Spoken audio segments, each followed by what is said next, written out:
tetap mengalami penurunan dan ini akan berkelanjutan, teman-teman.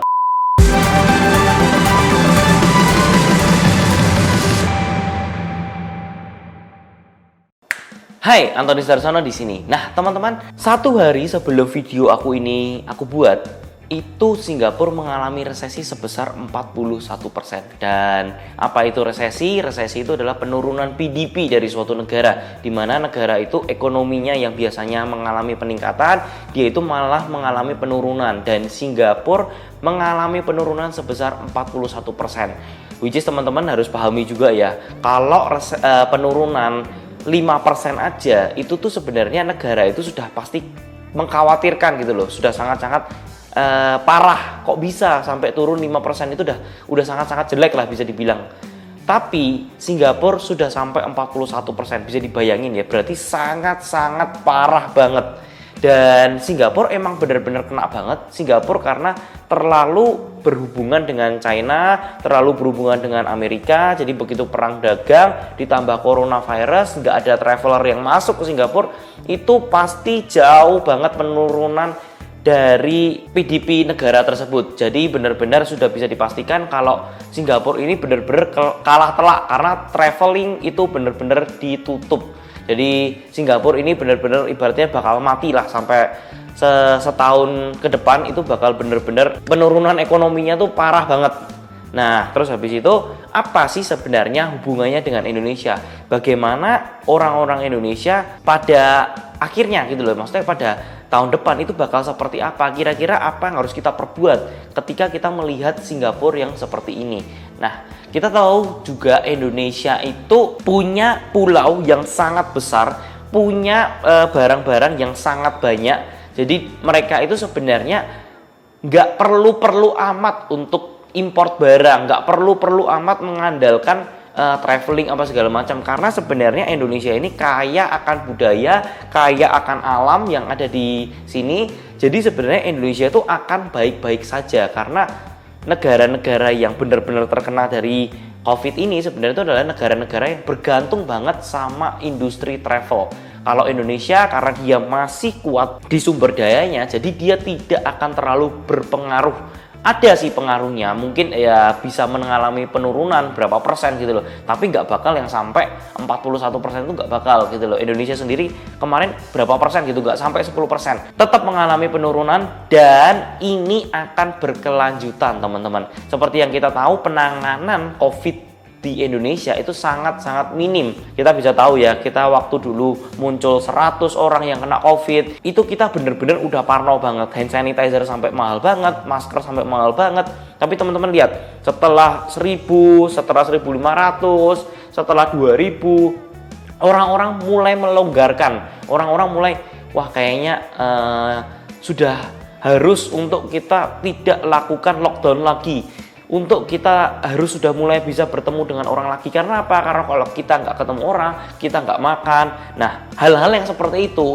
yang membiarkan banyak celah untuk orang terjangkit kena COVID lagi. Dan setelah beberapa lama, akhirnya kita benar-benar melonggarkan. Kalian lihat ya, dulu waktu 1000 Indonesia benar-benar super parno. Tapi begitu sekarang udah 70.000, 80.000, malah orang-orang udah kayak hidup kembali normal. Bahkan aku ngeliat banyak orang yang sudah tidak pakai masker lagi. Jadi benar-benar Indonesia ini ujung-ujungnya bakal sampai lama banget. Walaupun pemerintah bilang, oh tenang aja, nanti sekolah akan dibuka di bulan September.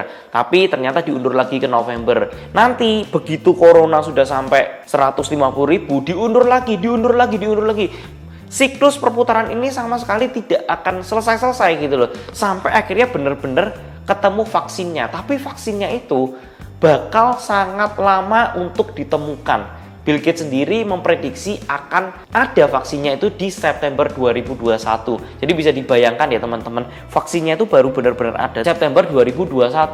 Nah, kita sendiri ada di 2020, which is ini benar-benar sangat lama banget supaya sampai benar-benar vaksin itu keluar. Dan kalau sangat lama seperti ini artinya akan sangat-sangat berdampak terhadap ekonomi di Indonesia. Dan pertanyaannya adalah, apa yang harus kita lakukan setelah kita tahu ini ya? Kita tahu bahwa vaksinnya itu kurang lebih di September 2021, belum lagi nanti pasti ada namanya masa dia harus mensuplai, mendistribusikan. Setelah ketemu vaksin, mereka itu bakal memproduksi secara massal, secara pabrikan. Setelah itu akan didistribusin ke seluruh negara. Tapi kan itu masih butuh proses lagi gitu loh teman-teman.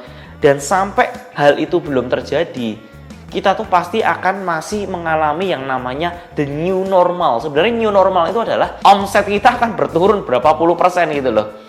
Gak akan kita yang namanya balik lagi ke masa sebelum adanya COVID. Jadi teman-teman gak usah expect banyak. Kita bakal balik lagi ke masa-masa dulu lagi. Karena adanya the new normal ini, apalagi kita tahu Indonesia tuh bandel banget, ini bakal tidak selesai-selesai sampai akhir 2021 itu benar-benar akan terus mengalami penurunan ekonomi terus. Yang harus kita lakukan adalah kita simpen cash kita teman-teman. Ini penting banget. Simpen cash kalian untuk beberapa bulan lagi. Untuk mungkin sekitar 3-5 bulan lagi itu Indonesia bakal susah banget. Banyak orang-orang yang terlilit hutang. Banyak orang-orang yang benar-benar hidupnya berantakan karena adanya hal-hal seperti ini gitu loh teman-teman. Ini menurutku ya, ketika 3 bulan sampai 5 bulan ke depan, orang-orang bakal menjual properti dengan harga murah. Orang-orang bakal pusing. Yang dulu mikirnya masih bisa dicicil tanpa pakai tabungan sendiri. Nah, akhirnya pada lama-kelamaan mereka akan menyerah dan akan menjual propertinya dengan harga yang sangat murah. Dan disitulah kalian harus masuk ke titik di situ. Ketika kalian masuk, kalian akuisisi dengan harga super diskon. Dan teman-teman ingat ya, kalau resesi ini berkelanjutan, apa sih yang sebenarnya terjadi?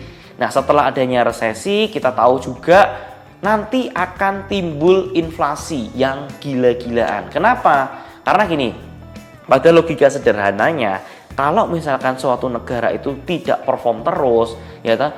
Kalau negaranya tidak bisa menghasilkan kenaikan ekonomi yang cukup signifikan, nilai mata rupiah juga akan berkurang di mata asing gitu loh. Jadi nilai rupiah itu akan semakin turun dan dolar akan semakin naik.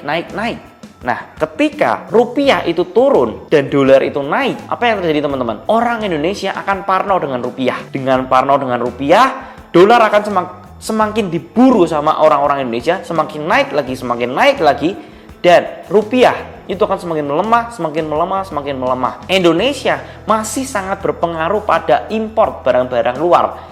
Nah, oleh karena itu, ketika rupiahnya semakin rendah, kita akan membeli barang dengan harga yang lebih mahal. Misalkan kita beli barang di Amerika, akan membeli dengan harga yang lebih mahal, otomatis barang-barang yang dibuat di Indonesia akan lebih mahal lagi.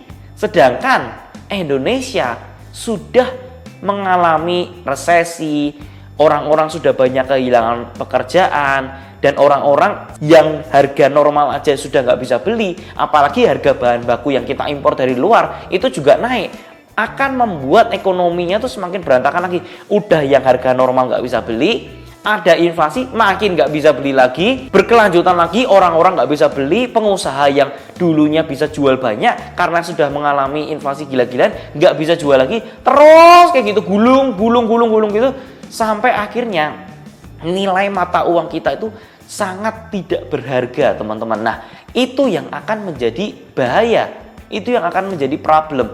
Dan bagaimana kalau misalkan itu benar-benar terjadi? Bagaimana kalau misalkan mata uang kita yang kita pegang kukuh, yang kita ngerasa ini akan sangat kuat, tapi ternyata kalau ada inflasi bisa sampai 10-20%, berarti ibaratnya uang kalian itu 100 juta bisa turun menjadi 80 juta nilainya. Nah, apa yang harus kita lakukan? Yang kita harus lakukan adalah membeli properti. Kita harus save uang kita ke suatu instrumen aset, teman-teman. Ini aku gak jual apapun ya teman-teman. Tapi teman-teman, ketika kalian nonton video ini, kalian akan sadar betapa pentingnya kalian itu menyimpan uang kalian bukan di cash, tapi di properti, teman-teman. Karena properti itu akan mempertahankan value kalian. Paham ya teman-teman ya? Kalau misalkan adanya inflasi yang gila-gilaan, teman-teman, itu uang kalian 100 juta akan menjadi 80 juta. Tapi kalau uang 100 juta itu kalian belanjakan ke properti, ke aset, nilai propertinya itu tetap 100 juta teman-teman. Dia tidak akan turun 80 juta. Kalian cuman harus hold, kalian harus cuma tahan properti itu sampai beberapa tahun, sampai ekonomi itu benar-benar kembali normal. Dan teman-teman, please teman-teman, buat teman-teman yang nonton video ini, pastikan setelah kalian nonton itu kalian berinvestasi di properti, kalian beli properti. Karena dengan adanya resesi yang gila-gilaan ini, inflasi yang akan menjadi gila juga, kalian akan sangat-sangat menderita menyimpan uang di cash. Mungkin ini sedikit tips buat kalian, cari propertinya itu 3-5 bulan ke depan, karena saya yakin sekali Indonesia akan sangat lama dalam menangani COVID, bisa sampai 2022. So teman-teman, thank you udah nonton videoku kali ini. Semoga video ini bisa membuka mata kalian tentang investasi, membuka mata kalian tentang keuangan, dan jangan sampai teman-teman menyimpan uang di cash kalian.